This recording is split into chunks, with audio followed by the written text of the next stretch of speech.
So, the first of the two new specs added to the game via the Demon Hunter class. They wield the War Blades, the Aldraki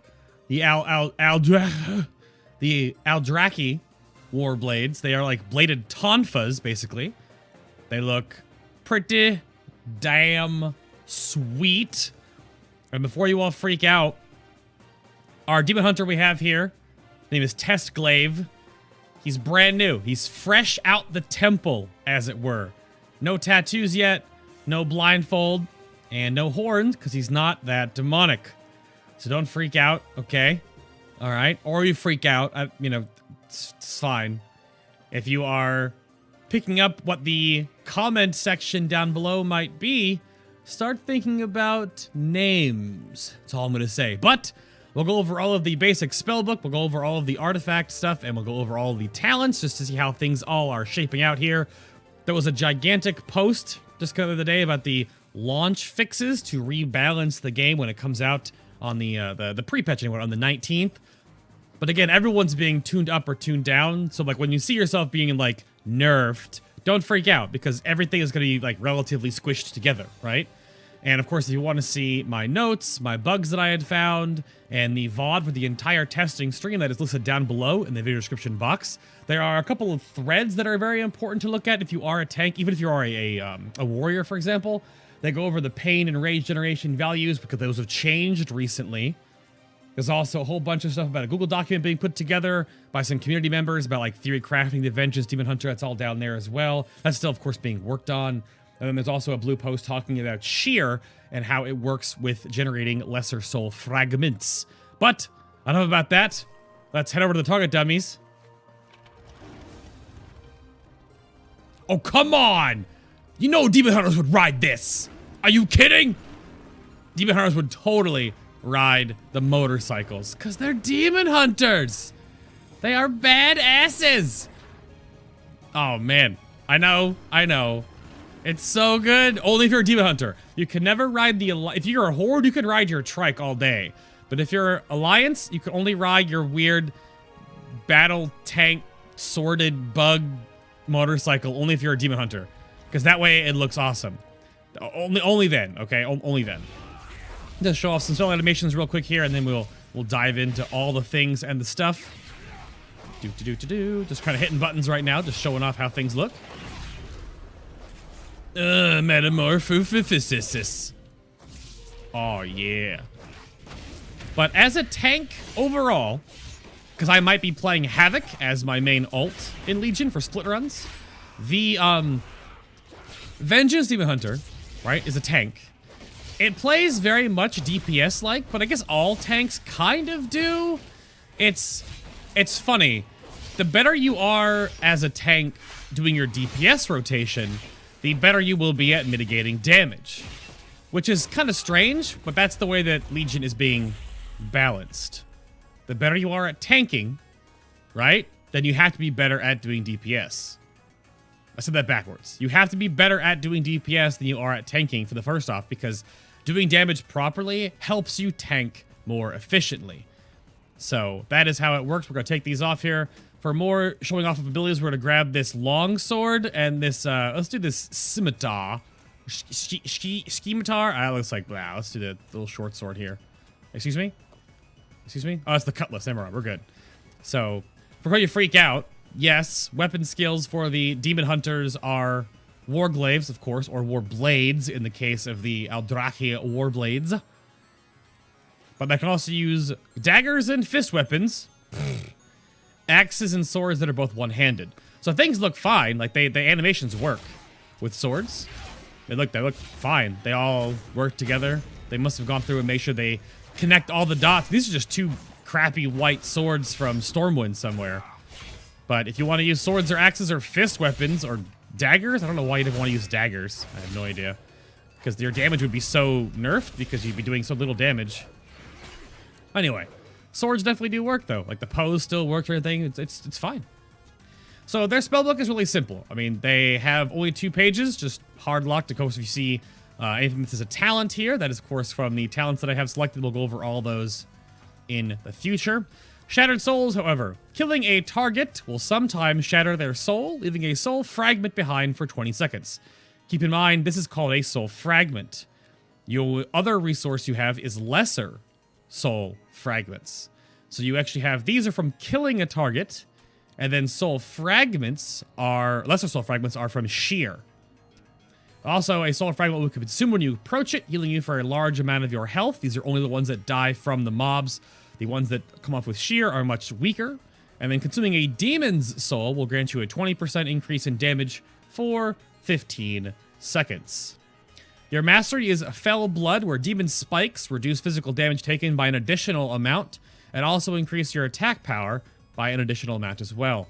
I don't know why the math here is like one is rounded down, like the 9% for attack power is rounded down, I guess, which doesn't make any sense. But it might just be like not showing the decimal place. But your attack power increases all of the things that heal you, which is important to note. But stat-wise, there's a lot of this back and forth. This is all over the thread, and the Google document I was looking at, and during testing, people like, I don't know. So there are a couple different ways to look at it. Apparently, for survivability, you want to go versatility first, because it increases your flat damage, which will increase your healing. It also increases some of the healing you do. Some of your abilities that heal you are increased by versatility. Others are only increased by your damage. And also reduces all the damage you take. You are a leather-based class. You are like a parry dodge and then just like healing-based oriented class. So even with your passive, I'll go over in a moment, you only have so much armor. Granted, I'm in like the crappy PvP starting gear, right? So you can ignore that for the most part right now. But, so versatility, and then haste to 50% for the global cooldown reduction to 1 second. And then crit, and then agility, for whatever reason, and then mastery being last. Your mastery apparently is really weak because it only increases the physical damage reduction you take, or you don't take, rather. However, it does increase your attack power, which again influences how much you get healed for by your lesser souls, and your soul fragments. So, they'll still figure it out. I mean, there's also things like here for single target damage, you want to focus on crit equals mastery equals verse greater than haste. Or for AoE, is that mastery is greater than crit, which equals versatility, which is greater than haste. Or then there's like, it might just be haste to 50%, then mastery versus crit. Because crit only gives you damage and parry. Critical strike chance gives you parry, which is great. Agility gives you dodge, which will get just naturally on your gear. But it feels like haste because of the reduction in certain abilities and the global cooldown is very important. And then mastery, because it's flat physical damage reduction. Most of the time you are taking physical damage from bosses before you take any magic damage. The attack power bonus for more damage and for more healing through your artifact and for more healing through abilities that heal you and for more healing through your little fragments there. And then verse for the aforementioned abilities, and then crit because it's just parry and damage. But so the jury's still out on the stat priority for the Vengeance Demon Hunter, even though all tanks right now love versatility because it's flat damage, flat increased healing, or absorb was on yourself, and then just flat reduction in damage taken. So what's not to like right there? It just scales slower. That's why people like it, because it scales slower. You have double jump, of course. Double jump.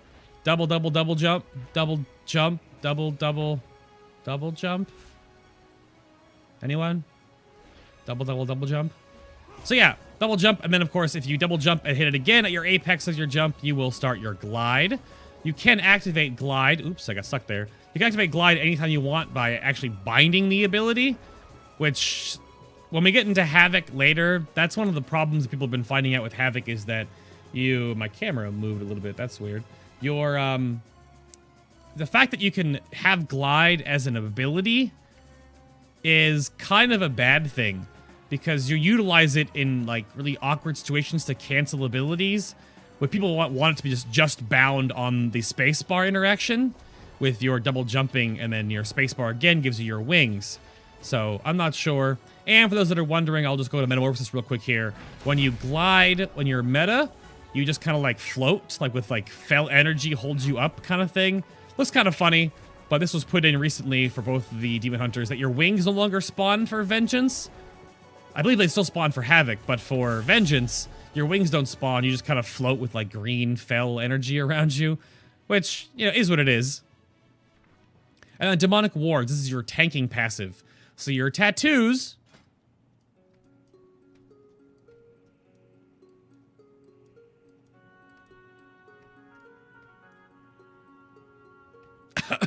Your tattoos reduce magic damage taken by a flat 10% and increase your stamina by 45% and your armor by 120%.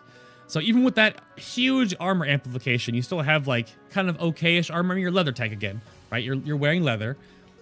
But the huge stamina increase is really important because it scales with your artifacts, because your artifact, let me put it on real quick.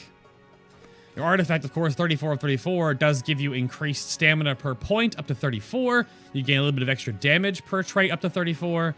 And then your paragoning ability gives you increased total health.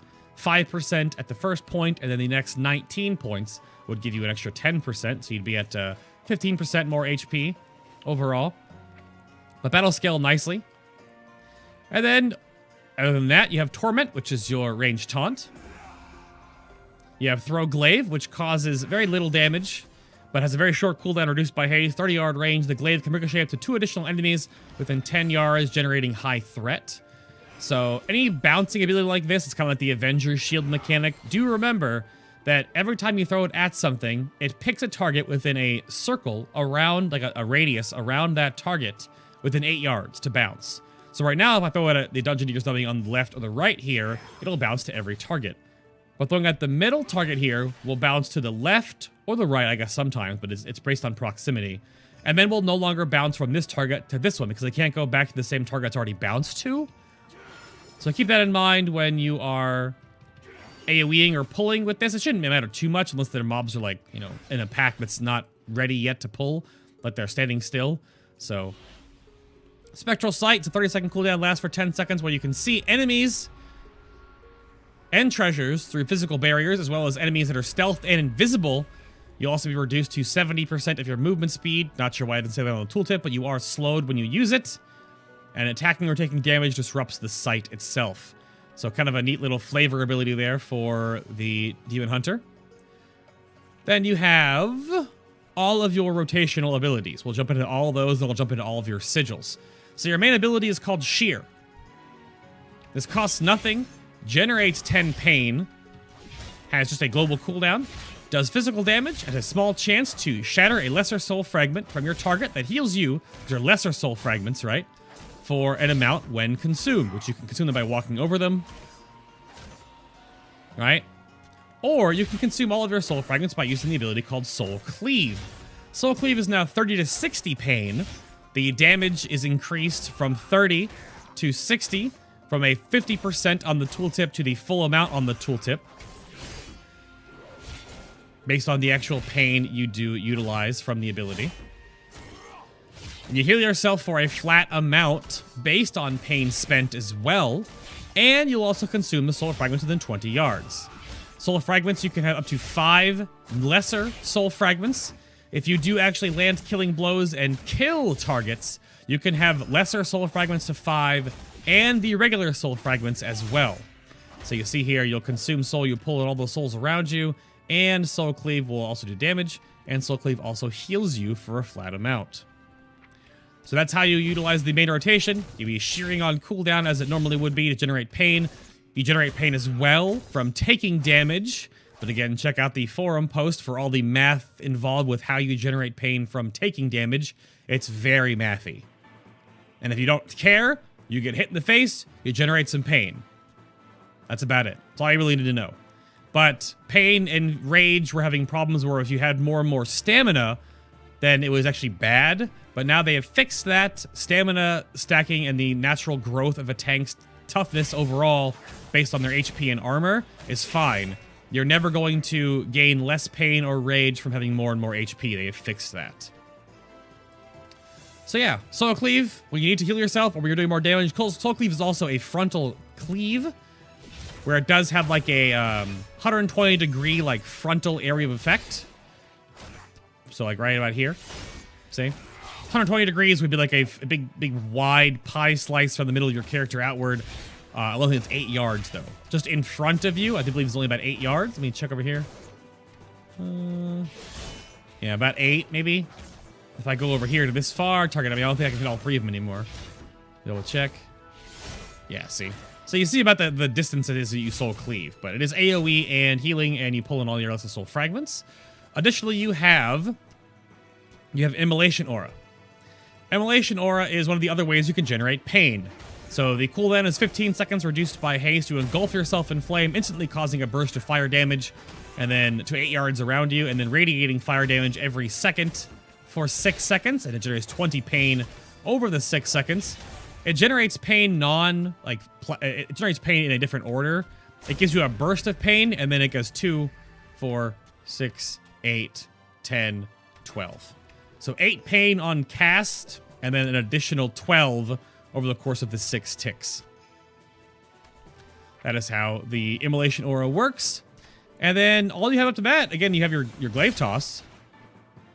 You have your immobility and damage. Technically, Infernal Strike can be used for damage. You leap through the air at the target location, dealing an amount of fire damage to all enemies within 6 yards. It has no minimum range, so you can leap on yourself. That's why I said it could be used for damage. Or it is basically a 30-yard, no minimum range heroic leap that does fire damage when you land. Keep in mind that it does fire damage, though. That'll come into play later. I'll go over all your sigils at once when I do everything else.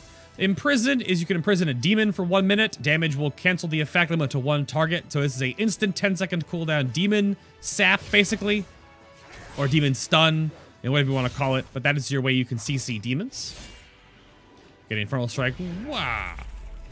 You have Fiery Brand. 30-yard range, 1 minute cooldown. This actually does a ton of damage, where you brand an enemy with a demonic symbol, instantly dealing a ton of fire damage, and then reducing the damage they do to you by 40% for 8 seconds. This is a single target, unless you talent later on. Large damage chunk, and then it's basically a single target demoralizing shout, where they will do 40% less damage to the branding demon hunter. What is one of your actual cooldowns there? Another one of your rotational cooldowns is Empowered Wards. Basically, it's just Mark of Ursal. So it's a cooldown that just has a 20-second cooldown with no cost. Reduces magic damage taken by 30% for 6 seconds. That's it. So this is your rotational ability to reduce magic damage taken. Of course, it would stack in a way with Demonic Wards, but they are all multiplicative bonuses. They are not additive. As far as I know, anyway. You have Demon Spikes. This is your main use rotational reduction in damage. Demon Spikes. It costs 20 pain with a 15-second recharge, same as your Immolation Aura, where you surge with Fell Power, increasing your parry chance by 20% and reducing physical damage taken by also 20%. But it's rounded down-ish. There's energy there. For 6 seconds. I don't have my Warblades on, so that dummy's gonna destroy me. But overall, you'll be using it kind of like a shield block. It almost has permanent uptime with some talent builds, but those are your Demon Spikes. Let me heal myself real quick. I can't even use bandages on this character because I don't have enough first aid. Darkness, a 3-minute cooldown where you summon darkness around you in an 8-yard radius, cloaking friendly targets and granting a 15% chance to avoid all damage from an attack.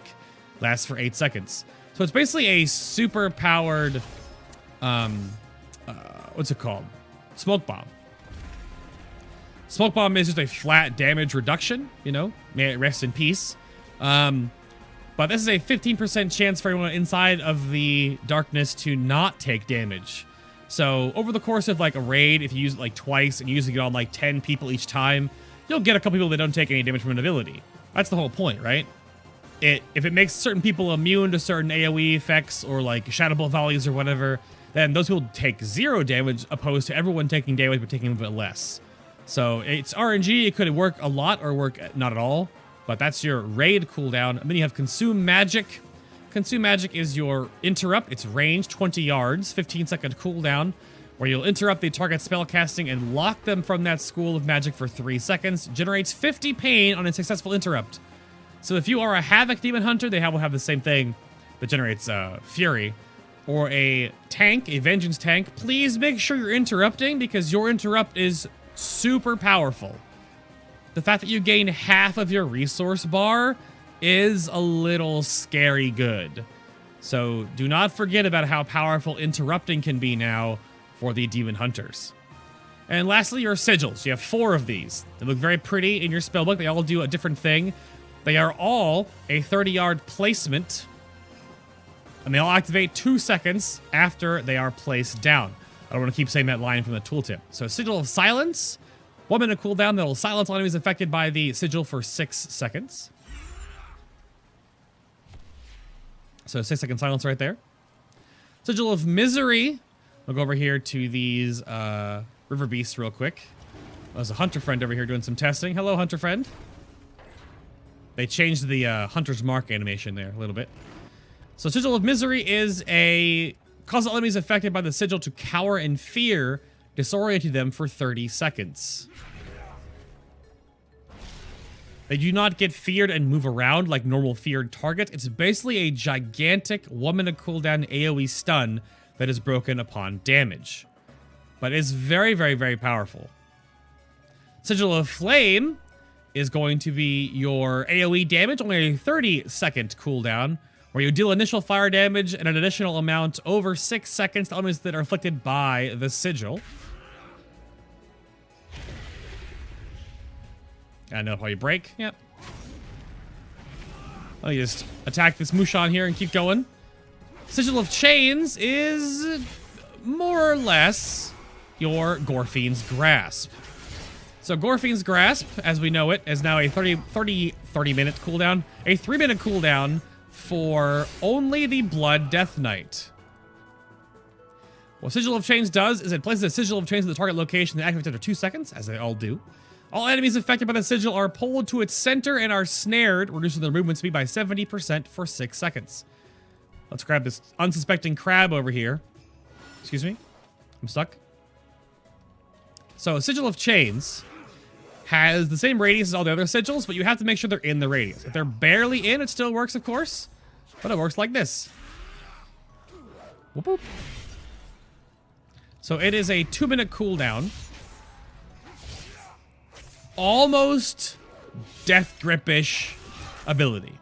The problem with Sigil of Chains is that because of its activation time, which you can talent into, and because of the fact that it is a drop aura and not just like a pull into yourself, but it is a lesser cooldown than the other one, which is going to be that's a real soul there.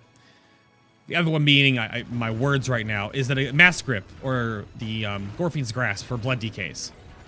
Oh man, the motorcycle is so good. So, Sigil of Chains is the only other version of like an AoE add pulling device or spell that you have in the game, outside of Mass Grip. So, very, very powerful tools for both the Blood DK and the Vengeance Demon Hunter. But again, a little more finicky, but less of a cooldown, so that's the trade-off you have there. But other than your last ability here, which is Metamorphosis, which I showed off a little earlier, this is a 3-minute cooldown where you transform into a demon for 15 seconds, increasing current and maximum health by 30% and generating 7 pain every 1 second. This gives you 105 pain, or a full pain bar plus a little bit extra over the 15 seconds you are actually in it. And the wording on that means that because it's current and max health, it's actually a heal. If it only gives you max health, it wouldn't actually affect your current. That's why it says current and max health. So right now, I'm like 60%, right? And I Metamorphosis, I'm going to heal myself for a little bit. Because you increase your current and max health by 30. But now, of course, you have the extra pain generation, so you can spam more soul cleaves. You do lose your war blades during this period of time, because you are a giant, big old demon hunter guy. There is a different demon hunter form for both the male and female demon hunters of both the Havoc and Vengeance variety. So they are different. There are 4 forms in total, 2 for Blood Elf, male and female, and 2 for Night Elf, male and female. If you didn't already know, demon hunters can only be Night Elves or Blood Elves. So that's the core rotation. You have sigils that are your utility. You have your raid cooldown utility. You have your 1 single personal cooldown. You have your rotational cooldowns in both your Empower Wards or your Demon Spikes. And then your big boy cooldown in Metamorphosis. You have your mobility, of course. Range pulling tool. The kit's pretty strong.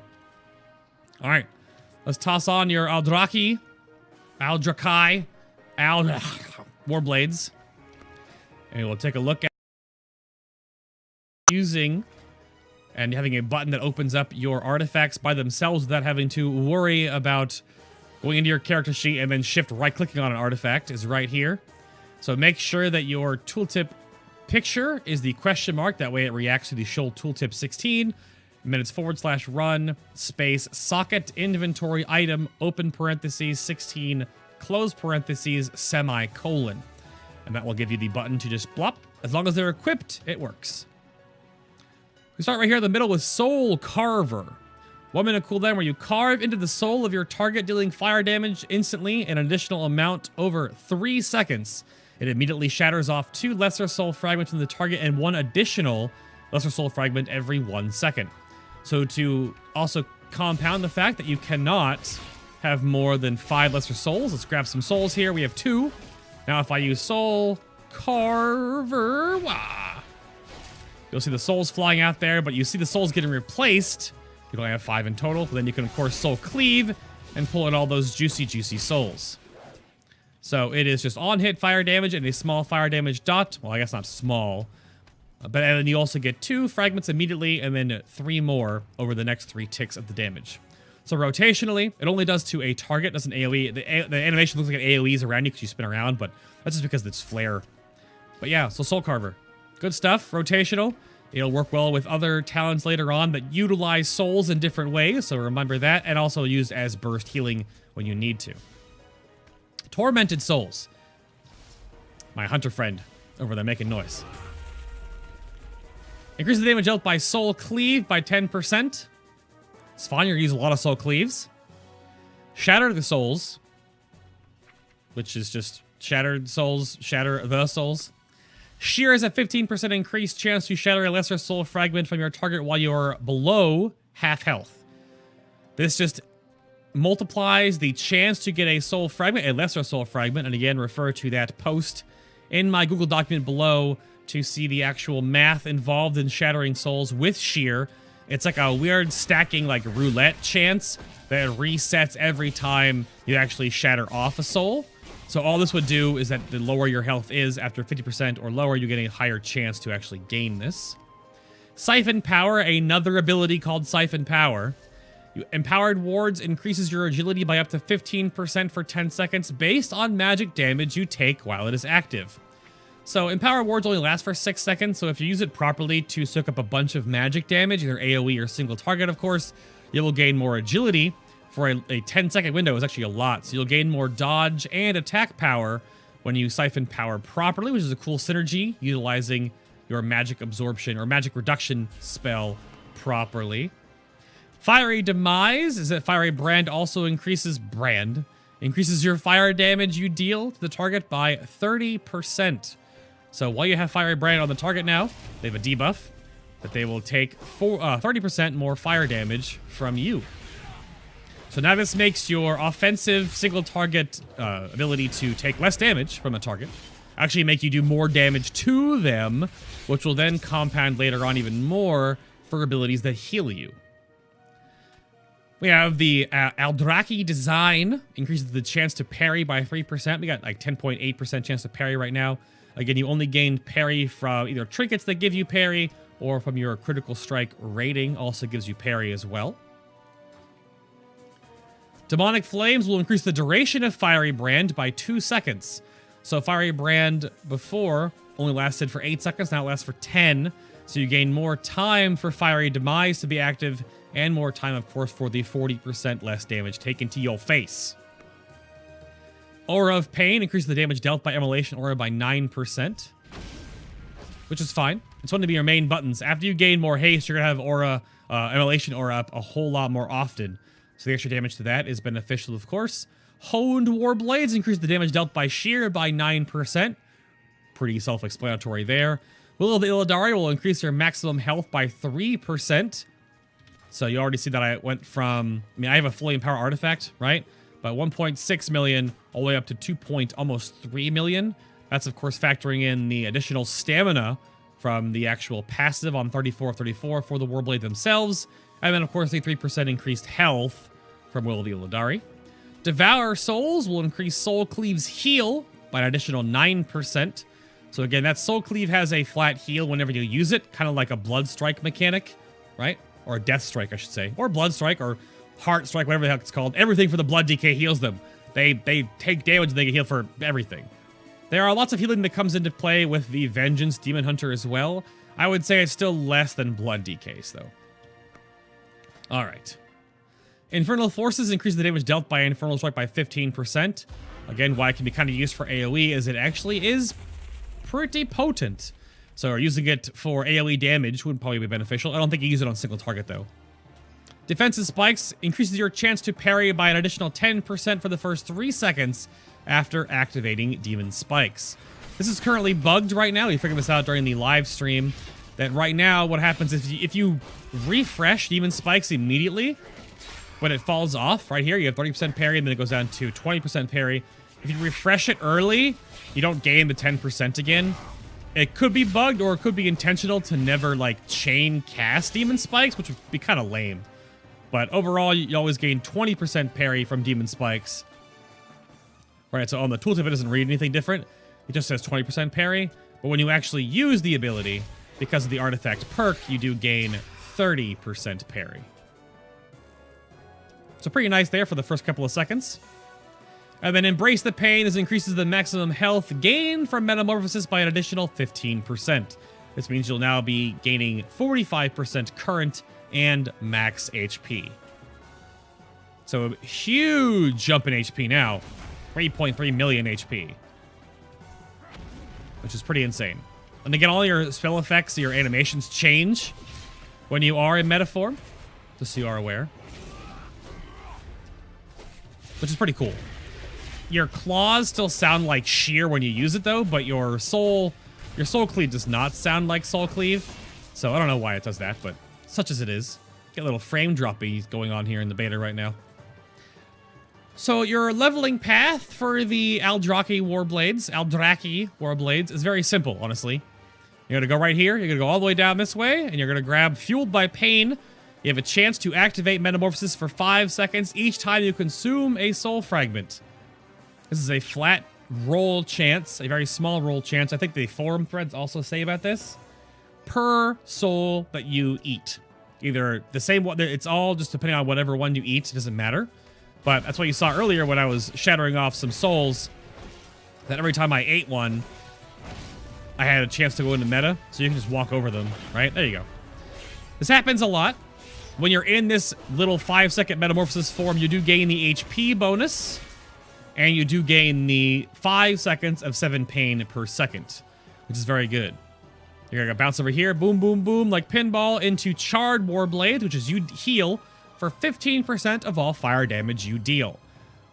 So I've tested all the abilities that do fire damage. They all heal you properly. I actually reverse engineered some math on the VOD. If you go check that out if you want to. Toward the end of the VOD, we get very mathy with some other talents with healing. It was like an hour of reverse engineering all the math and seeing what actually happens with versatility.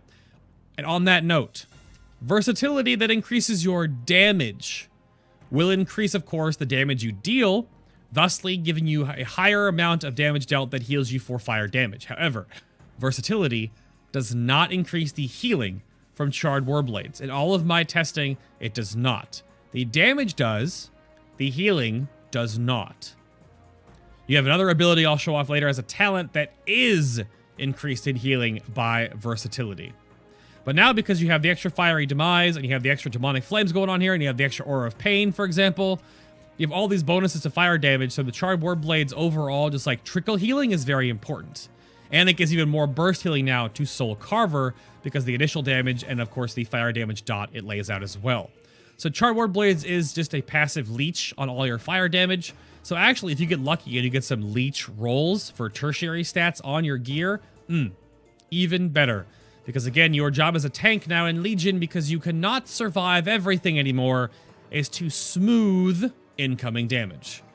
And this helps quite a bit. Then you'll come all the way back around here. You might just go from Tormented Souls, bound over here, and then pick these up later. That just depends on you. Devour Souls and Will of the Illidari are really good, though. So you might, like, go this way and then come back down. But again, it all depends. Your first 13 artifact traits are very, very, very cheap.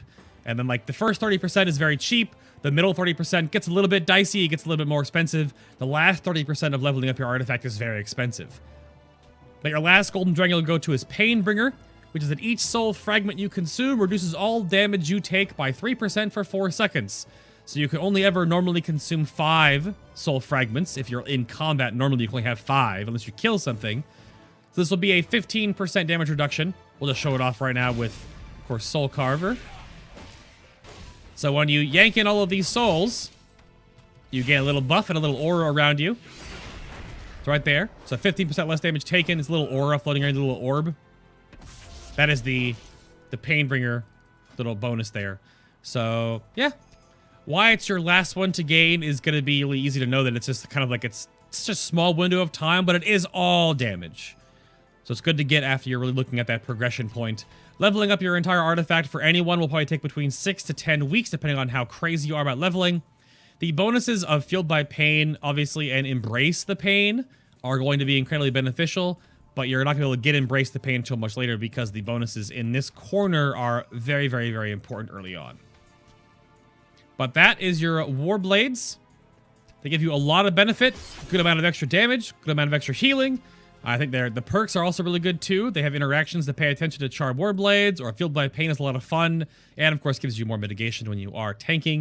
And then Painbringer later on when you're actually working on that much harder content down to that Mythic Nighthold style. But you should have your fully empowered artifact for one of them by, I would imagine, end of December, January timeframe. Hopefully the Nighthold comes out in January, and we have the Emerald Nightmare for the first 3 months, and then we get 3 months of the Nighthold, then we get the next raid patch sometime in the spring of next year. That'd be nice. I think each raid tier should last between 6 to 8 months, so that would be wonderful timing. But it'll take you that long to get a fully empowered artifact, so you'll have all this done before the Nighthold comes out, I imagine, if it's in January, so don't worry too much, but obviously the first tier is going to be a little bit more dicey.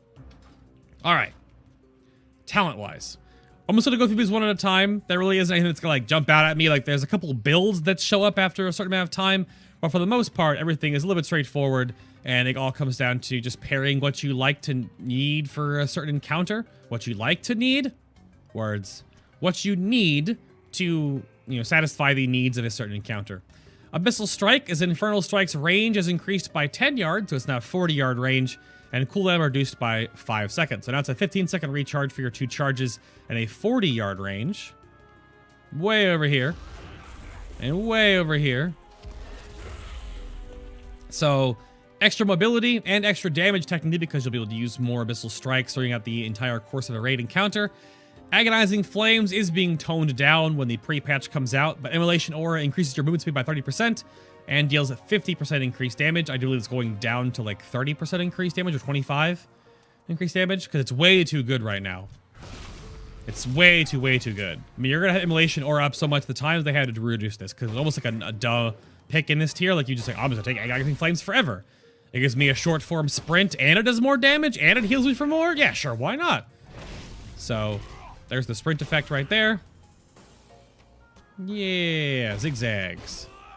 And then Razor Spikes is, while Demon Spikes are active, you will deal 20% increased physical damage, and your melee attacks snare targets for 50% for 6 seconds. So, anything you do will snare targets. The biggest benefit of this, of course, is utilizing Razor Spikes with Soul Cleave to help you kite.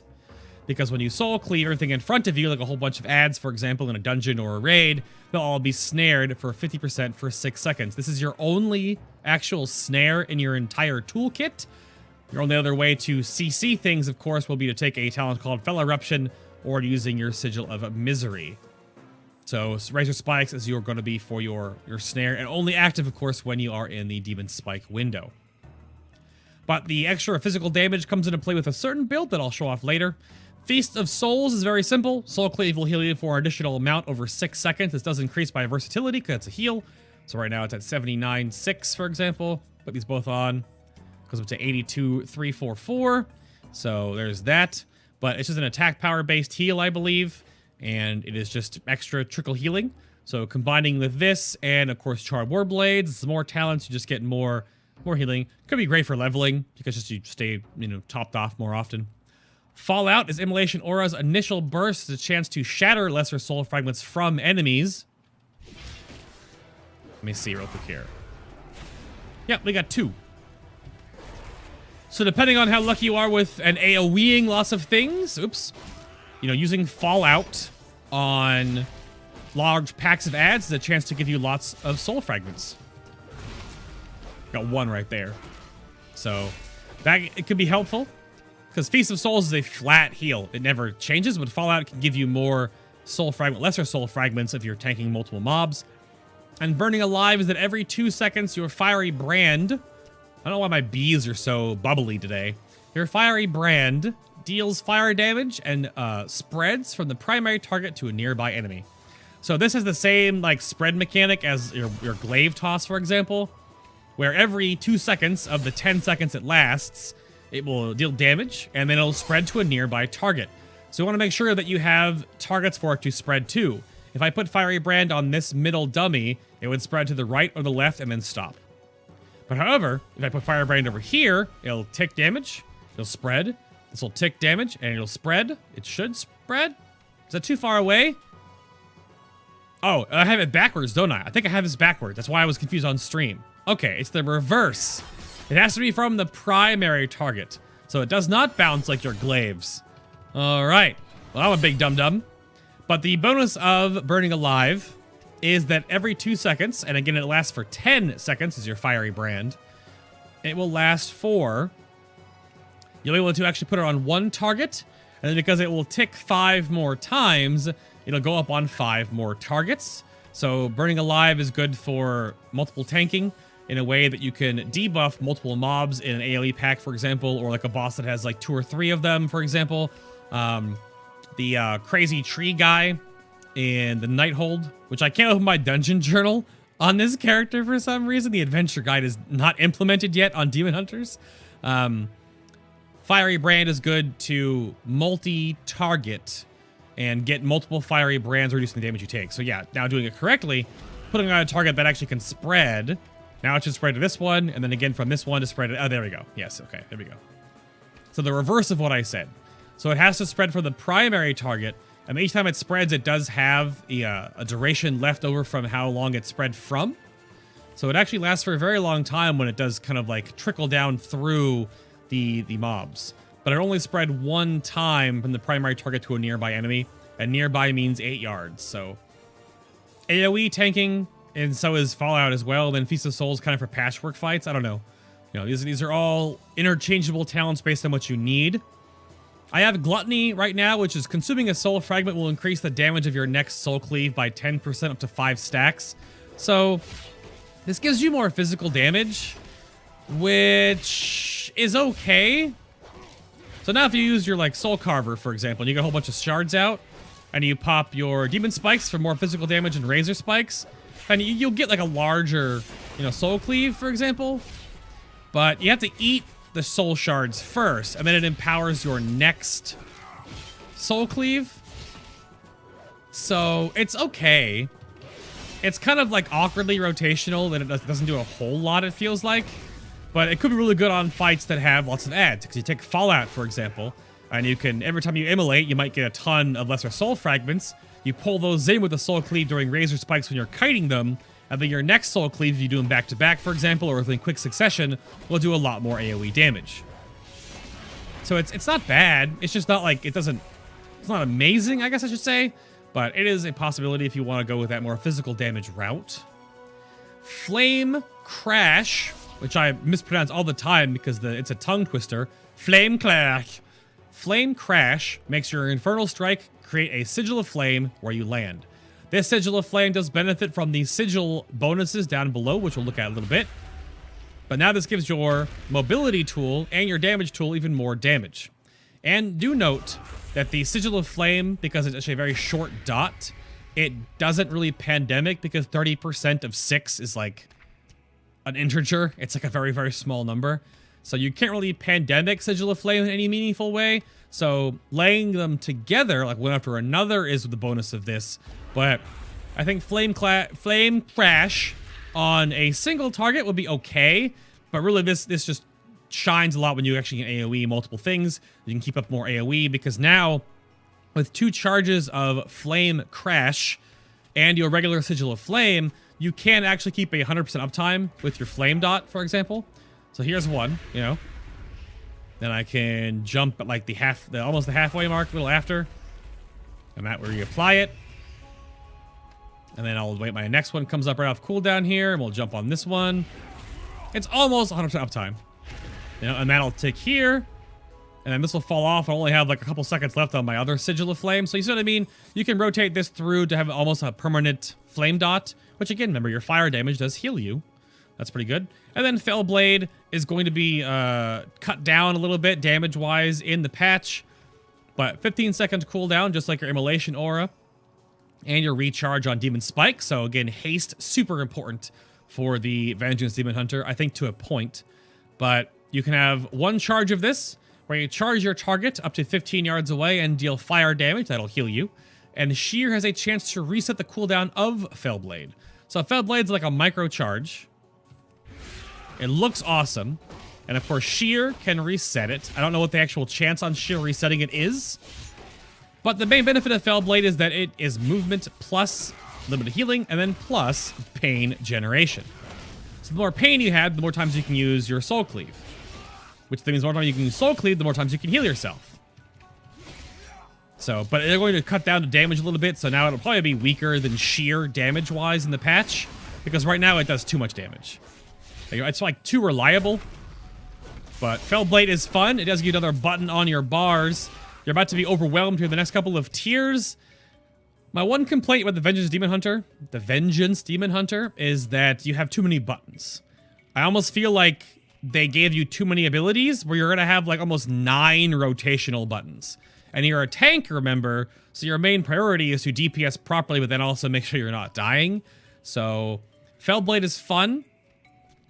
Depends on the encounter. I think Gluttony is kind of like, eh. But maybe Gluttony is only good on fights where you can use Fallout and Razor Spikes and Gluttony. But otherwise, I would just take Flame, Crash, or Fellblade all the time just for the rotational components. Soul Rending, very simple. You gain 50% leech while Metamorphosis is active. Very, very impactful for certain fights where you know you're going to utilize your Metamorphosis for like a gigantic cooldown window.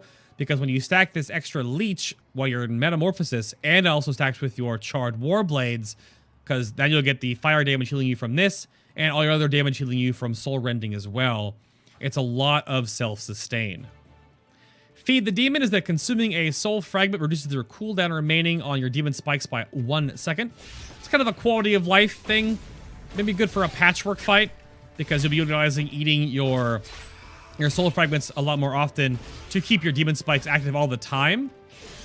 Because when you chunk in and eat those delicious soul fragments, you do gain the cooldown reduction on your... I'll build a bunch of these real quick, and I'll double tap my demon blades right here so you can see them. Now, if I pull in all of these, watch the cooldown. It'll be 5 seconds off.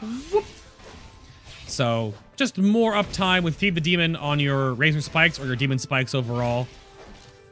So, beneficial there. Probably for like a patchwork fight, I imagine. Or again, maybe an AoE fight where you're using Fallout to gain more Lesser Soul Fragments.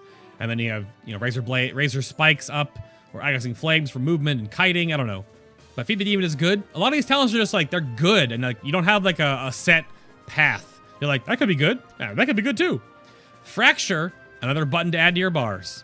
So, oops. Fracture is a lot of fun, and it synchronizes well with the next talent tiers in 108 and 110. So, Fracture costs 40 pain, which is very expensive, which I kind of think you have to take Fellblade if you're using this. Fracture does heavy physical damage to the target, and shatters off 2 lesser soul fragments. Also looks pretty awesome, too. So, Fracture rotationally gives you less soul cleaves because you're going to be utilizing the pain to give yourself fractures, but it gives you more beneficial amounts of souls so that whenever you do use soul cleave, you can also gain the benefit of a larger heal, which makes you wonder, like, well, maybe Gluttony's better now. And Razor Spikes on top of it too, because you can almost make sure that every other soul cleave is buffed by many lesser soul fragments. But I think overall, the main benefit of this is you can control your lesser soul fragments, right? You can control the usage of them. You can always have, 2, 3, 4 sitting around most of the time. And of course, as you take damage, let me go over here. As you take damage properly as a tank, you'll have more pain generated, right? So you can utilize this to greater effect to actually pull out a lot more souls more frequently. But it is, of course, on the same tier that Feed the Demon's on, so you can't utilize that awkwardly. But because it does give this, it gives you more control over Painbringer. So don't let that, slip your mind. But overall, the Vengeance Demon Hunter is very, very squishy, and they require healing quite a lot, actually. I'm getting a little bit torn apart by this dummy right now. Let's go Metamorphosis real quick. So it's not bad, but I mean, you're also you're a tank, right? So it gets overwhelming because you have to pay attention to so many little things that DPSing properly to keep yourself alive as a tank is going to be a little bit of a learning curve. I don't think any other tank I've tested has been this difficult to like understand as you're going through the rotation, because you're like, okay, I gotta fracture, I gotta put Evolution Orb, I gotta Shear, I gotta Fell Blade, I gotta make sure I time my healer, I gotta put Demon Spice, I gotta time my Empowered Words, I gotta possibly put out my sigils and move and jump away from something, or tank swap. Like, it's all the little things that you're paying attention to, which is, you know, engaging if you love that, but it also can be a little overwhelming for a new player. That's why I've been saying to people that I would not take Vengeance as your first tanking class if you've never played tank before, due to the fact that it's a little bit like, oh my goodness. You can take an easier build, sure, but if you want to take a higher, like, APM build, actions per minute build, there are definitely options for you there.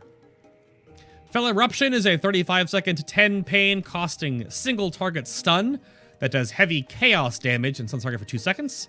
It'll inflict double damage on targets that are immune to stuns. So they're hit for how much? Yeah, 180,000 damage, just double damage. So single target stun, has a 20-yard range as well, has high damage against bosses, but it depends. If it's a single target boss fight and you don't need the other sigil talents, then you could take Fell Eruption due to the fact that it does do pretty significant rotational damage. Your other options here are now your concentrated or quickened sigils talent. These were on other tiers before, but now they are broken apart.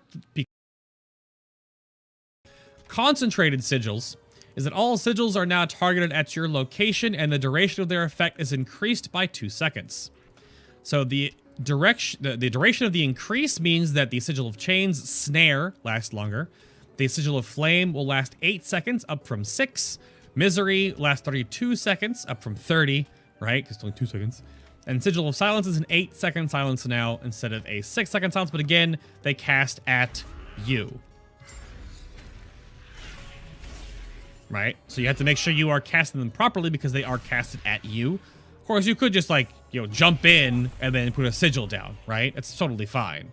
You can even, like, you know, float over, you know, and then jump in, whatever you're gonna do, and then put your sigils down. I understand the benefit of concentrated sigils. I don't like it personally. I like being able to toss them and throw them at places for the mobility benefit there. And that's why you can take quickened sigils, is that all sigils activate 1 second faster. So they all have a 1 second activation time now, and their cooldowns are all reduced by 20%. So now you have a 1.6 minute cooldown on Chains, a 24 on Flame, a 48 on Misery, and a 48 on Silence. And they all activate very fast. And yes, this does work with Flame Crash as well for your Sigil of Flame. Now your Sigil will activate even faster. So I like Quicken Sigils or Fell Eruption myself, personally. But again, these are all good options. You're just like, dang, these are good talents. I'll just take whatever I want, you know? So that's wonderful to have. I've had Blade Turning on this entire time, where parrying an attack will increase the pain generation of your next shear by 50%. Blade Turning, to me, is the safe passive, because you will parry attacks, and then you will be casting shear, and your shear will give you 5 more pain. More pain means more soul cleaves. Or more fractures. Sure. And as you gain more crit, you'll gain more passive parry. Of course, you'll want to keep up your demon spikes all the time anyway. So you're going to have around 40% parry for the first couple of seconds, and then 30% parry after that. So Blade Turning is fine. I think the best benefit of this might be for when you're AoE tanking, because then you can parry lots of attacks and keep up that extra shear generation for more razor spikes, maybe even gluttony shears, or soul cleaves rather. So, I don't know. It's okay. Fell Devastation, however, is fantastic. Fell Devastation is the equivalent to I-Beam on the Havoc Demon Hunter, or on the Vengeance Demon Hunter. It costs 30 pain. It is a 2-second channel. In the 2 seconds, you'll actually hit the one target 10 times, 5 times per second. The channel is reduced by haste, as you see here. 1 minute cooldown, where you damage all enemies directly in front of you for a large amount of fire damage over that amount of time. That does charred Warblades. And it will also causes damage to also heal you for about double the damage, not exactly double, for that amount of health. That amount of health is based not on the damage at all, it is built on the actual spell itself. You cannot move while channeling Fell Devastation, just like you cannot move while channeling Eye Beam, but instead of it coming out of your face, it comes out of your mouth. So you're basically like the Rikun Boom or the Nappa Mouth Beam from Dragon Ball Z, which is pretty awesome looking. You can pivot, I'll show you one more time, you can pivot around with Fell Devastation, but you cannot actually move left or right or back or forth or whatever. So, but again, you see right here that Fell Devastation will tick very, very fast. Charred Warblades will also heal you, and so does each tick of Fell Devastation as well.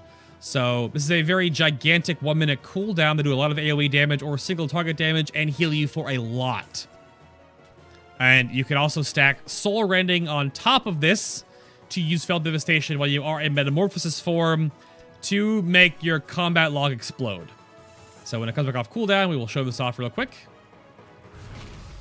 But I like Fell Devastation a lot because I like having another cooldown, not only for damage, but also for healing. So that's how I see it utilized properly, is if you utilize it in that regard. But also it just looks amazing.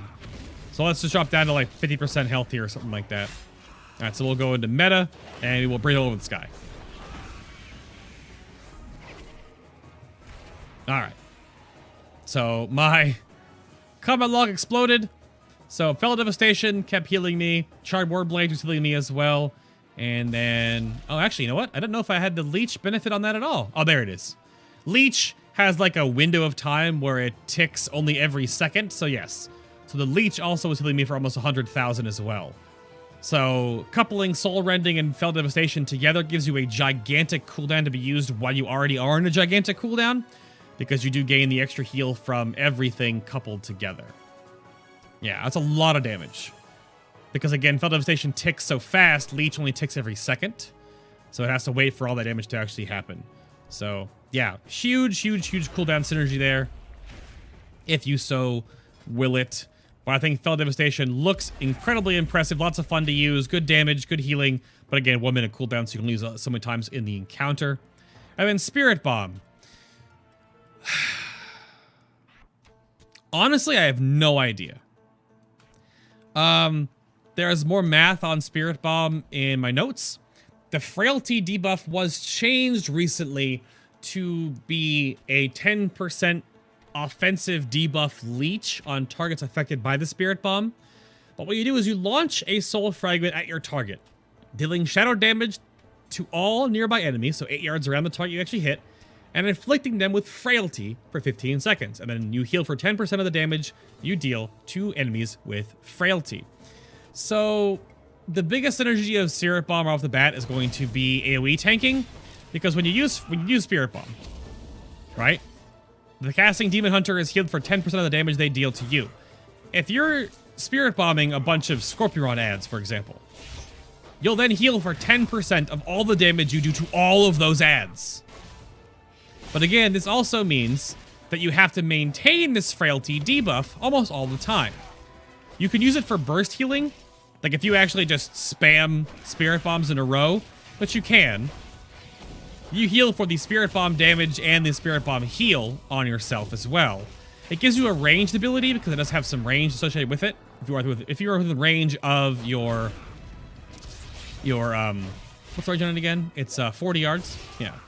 You have to be in range of your little... Oh, damn it. I don't want to eat you. No! The movement to eat your soul fragments is very, very, very close range. Let me try to get some soul fragments again that I don't get. No, I don't want to eat you. So you do have like a ranged ability now, which otherwise all you have is your glaive toss, but you can be like, ooh, Spirit Bomb.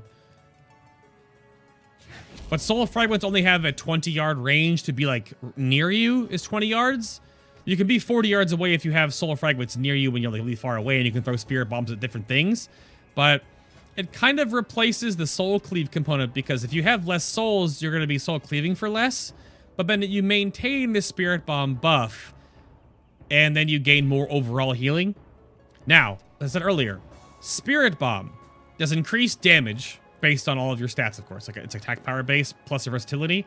The Spirit Bomb healing that you heal yourself from doing damage to the debuff target is amplified by versatility. Okay? But again, Charred Warblades does not double dip. Charred Warblades healing is amplified by the damage component of versatility, but the healing is just from that damage. You don't get to do more damage, and then 15% of that damage is then calculated on top of your versatility. No. But Spirit Bomb means that the 10% healing you do from the target is amplified by your versatility, which I'll show up over here with these trinkets real quick. Let me go back and grab Fellblade, because again, to show you the healing amount. So let me grab some damage taken real quick on this train dummy. Sort of. Hello? This guy's the weaker one, but I don't want to die while tanking this, and I want to show, like, small amounts of healing.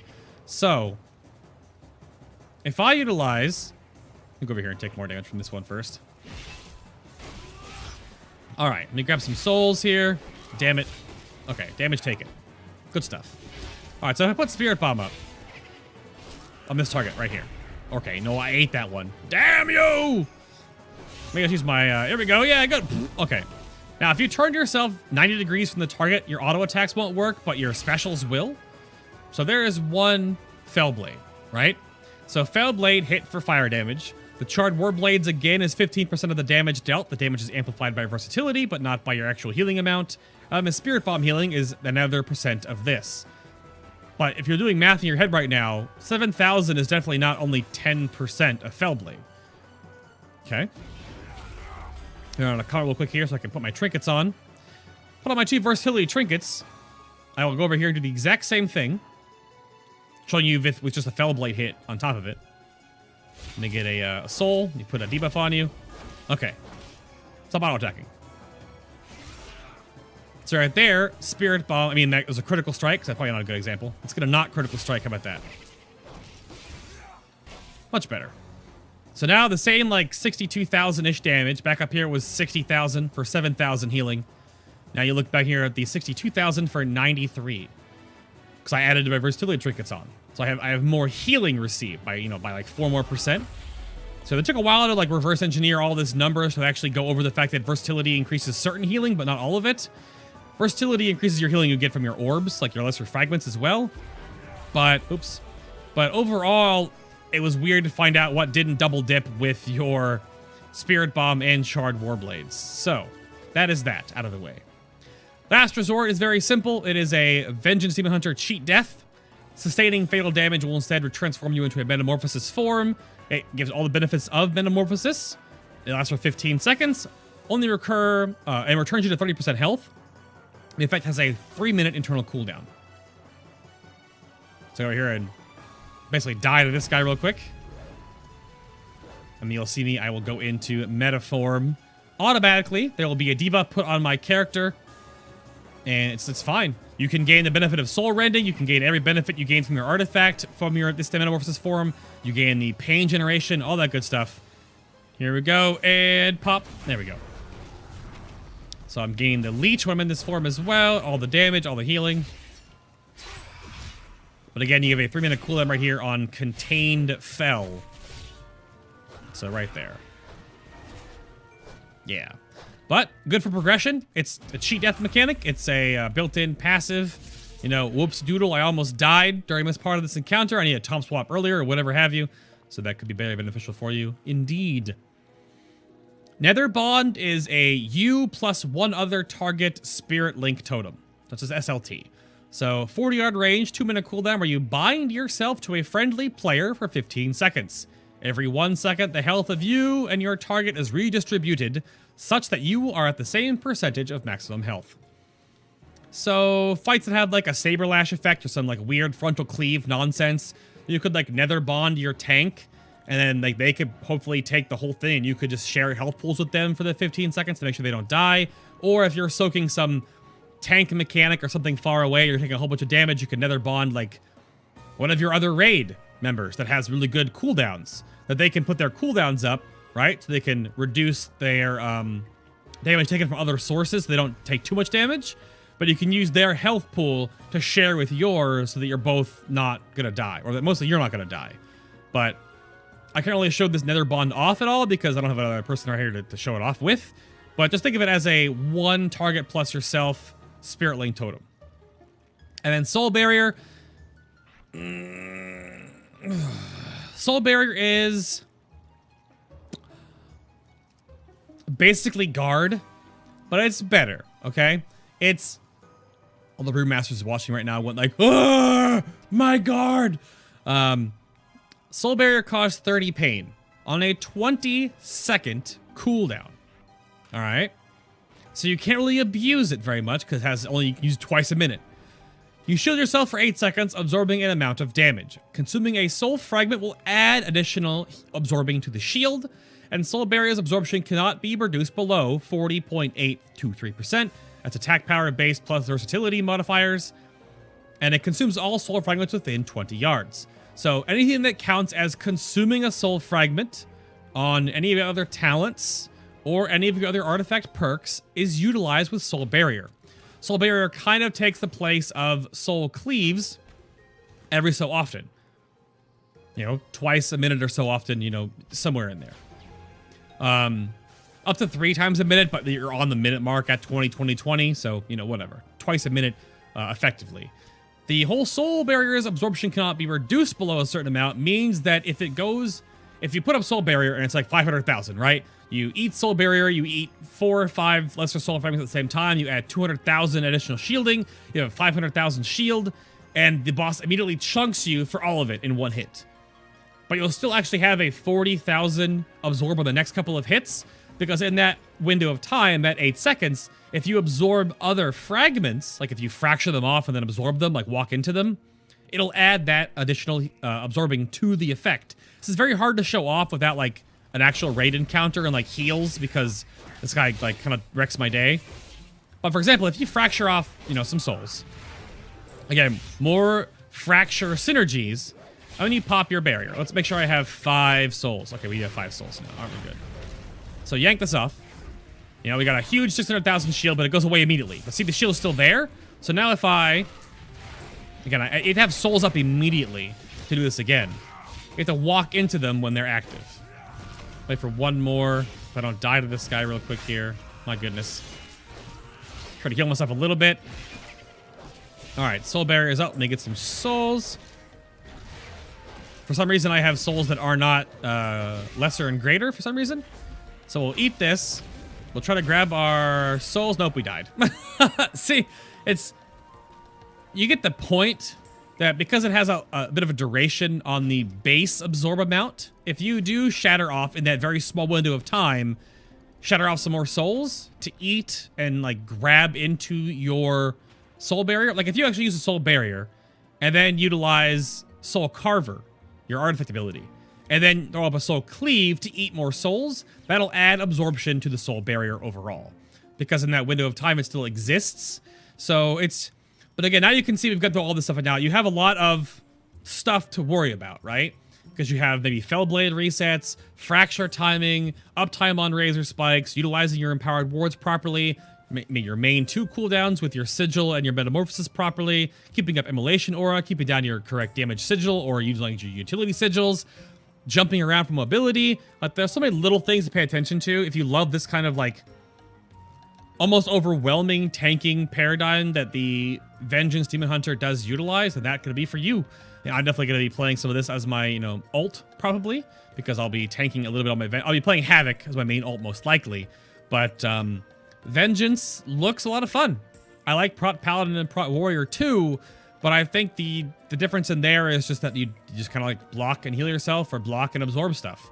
And there are so many little different nuances to make sure you're paying attention to and stacking talents properly or timing windows on Vengeance to smooth out damage properly. But that is the Vengeance Demon Hunter. Please leave a like on this video if you enjoyed this little walkthrough, primer, preview. Correct me on things that I'm wrong about. Let me know in the comments what you think about the Vengeance Demon Hunter in total. If you made it through the entire video, please leave me your best demon names for demon hunters. What would you name your Vengeance Demon Hunter? It could be terrible.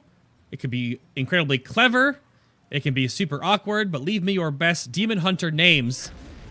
You know, like calling a mage Legolas, which is like, excuse me, what? But yeah, thank you all so much for watching. Check the video description box below if you have any more need and thirst for information. There are blue posts down there and a couple of bugs that I did find. And I will see you all in the next Legion testing video.